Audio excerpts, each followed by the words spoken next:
Ishika Srivastava from class 4th. I am 9 years old and today I am going to make a balloon shaped greeting card for my daddy with the help of buttons and stones.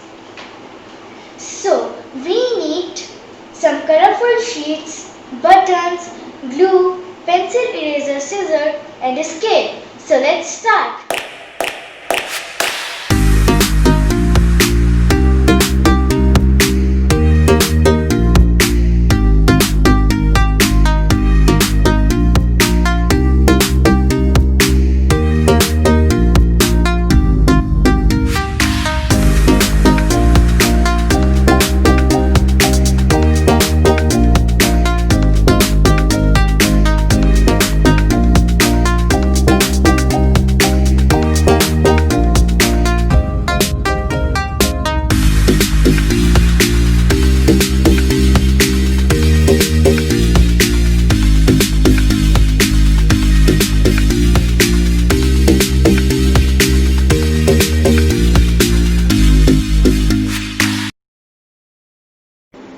Now my greeting card is ready for my daddy on the occasion of Father's Day, which is on 21st June.